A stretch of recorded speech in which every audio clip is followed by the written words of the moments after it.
Priya kitchen. கருவேப்பிலை, கொத்தமல்லி, துவையலுக்கு தேவையான பொருள் வந்து மிளகா, மிக்ஸியில் ஜாரில் வந்து மிளகா, உப்பு ஃபஸ்ட்டு போட்டுக்குங்க. கொத்தமல்லி, கருவேப்பிலை நல்லா அலசிட்டு தேங்காய், புளி அலசி வச்சுக்கணும்.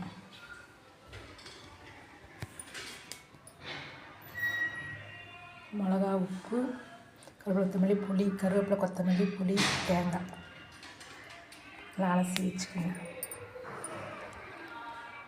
மிளகா, உப்பு பவுடர் ஆனதுக்கப்புறம் மற்றதெல்லாம் போட்டு இந்த மாதிரி அரைச்சி வச்சுக்கோங்க இந்த மாதிரி மிக்ஸியில். இந்த சட்னி வந்து இட்லி, தோசைக்கு நல்லாயிருக்கும்.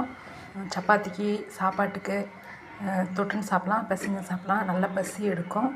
உடம்புக்கு வந்து ரொம்ப ரொம்ப நல்லது. கடுகு, உளுத்தம்பருப்பு தாளித்து கொட்டணும்.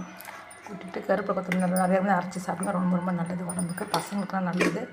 நல்ல பசி எடுக்கும் அது.